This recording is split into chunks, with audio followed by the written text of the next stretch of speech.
So thank you very much, everybody. It's a very sad time for this country in many ways. You had a candidate. I was no fan of Joe Biden, but the way he was taken out was a coup. He got 14 million votes, and the person running now got none. She was disgraced. She was figured out by the Democrat voters.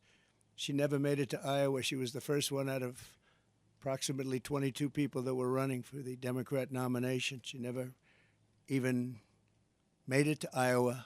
Beautiful place, Iowa. But she didn't. Plenty of people did.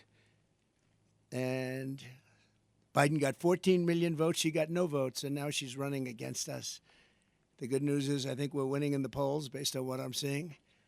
And after the debate, we were winning by many points, as you know, against Biden. They went in to see him. They said, "You're losing. You're not going to win. You can't win. We're going to get you out."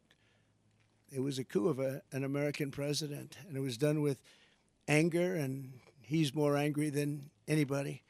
And again, I'm no fan of his. I think he was perhaps the worst president. He was the worst president, largely because of what's happened at the border. He's allowed, in my opinion, and in the opinion of the gentleman behind me who know this better than anybody, much more than 20 million people into our country, many from prisons and jails, and many from mental institutions, insane asylums, and many terrorists. And this was, when I left, this is a very famous chart now because this chart probably saved my life. But this chart is showing, the arrow on the bottom shows that this was the lowest.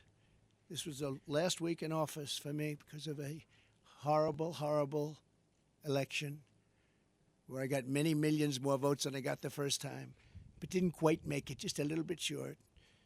We got to clean up our borders. We have to clean up our elections, or we're not going to have a country. But that's my last week. The arrow on the bottom, you see, that's the lowest point, as the gentlemen were talking.